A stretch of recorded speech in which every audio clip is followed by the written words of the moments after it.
Alright, how's it going guys? AlphaYGO back at it again, and today we are on Generators. This strategy focuses on bringing out a variety of boss monsters across both you and your opponent's turn. A lot of the heavy lifting is done with the field spell, which focuses on bringing out your titanic monsters while filling your board with tokens. In combination, these monsters are able to trade interactions, whittle away your opponent's resources, all the while putting up non-stop pressure. With the new support, not only have we received a new go-to boss monster, it has become a lot easier to get into our win conditions. And of course, before we get into it, this list is purely a foundation and guide on how you can build your list. Nothing I say is ever set in stone, but with that, let's get right into the video. First, we are on 3 Lopter, 3 Diviner, and of course the new card, Vera.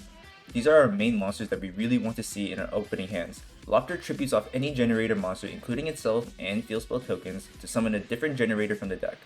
Diviner has a lot of utility, being able to send Vara to get play started, send utility cards from the extra deck, or even dump an extra piece of interaction for our future plays.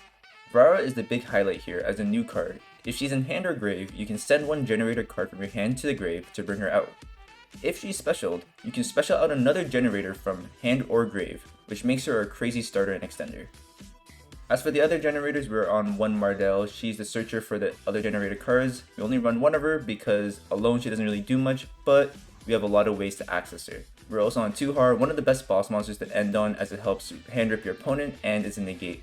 1 Hello for recursion, 1 Nidhogg for utility in being a summon negator, and 1 Ugarda as a utility for banishing. To wrap up your level 9s, we're also on Trias Hierarchia, the honorary generator, a monster we can dump off Diviner when appropriate, and acts as an extra piece of interaction because while in hand or grave, you can tribute off up to 3 fairies to bring it out. Thankfully, our generator tokens from the field spell are fairies, and depending on the number tributed, it gains different effects. Although this seems like a lot of bricky level 9s, thankfully we have built our deck to have easy access to Vera, which means we can still combo. To wrap up the monsters, we're just on some hand traps, 2 DD Crow, 2 Vela, 3 Ash. Although these can be replaced with anything, having these specific ones come up because we're on 3 Small World. Again, our deck really wants to see those first 9 cards, and there's no generic searches for them, which leads us to also playing 3 Prosperity in order to maximize our chances of seeing combo. Next we have 1 Call by the Grave, 3 Boss Stage, 1 Terraforming, and 3 World Legacy, Monstrosity, and an Insane Extender. And to wrap up the list, we're on 3 Boss Fight, which is just 3 extra copies of the field spell. As for the extra deck, we're on 2 George. We're on 2 George.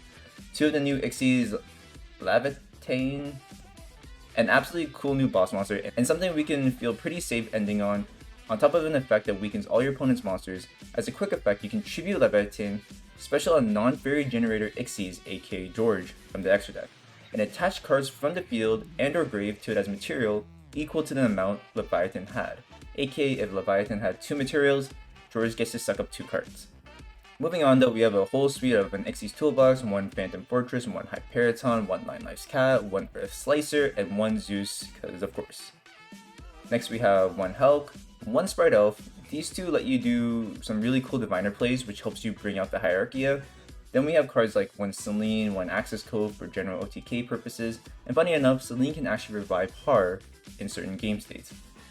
Next we're on 1 Intis as utility for Diviner, and the stupidest card in here, but it actually comes up, 1 Ancient Sacred Wyvern, a viable Diviner target that turns her into a level 9, which turns on Monstrosity and opens up rank 9 plays. That just about wraps up the list, and of course nothing is set in stone, but if you're ever curious about something and you want to spark some discussion, leave it in the comments below and I'll always get back to you. Bye bye.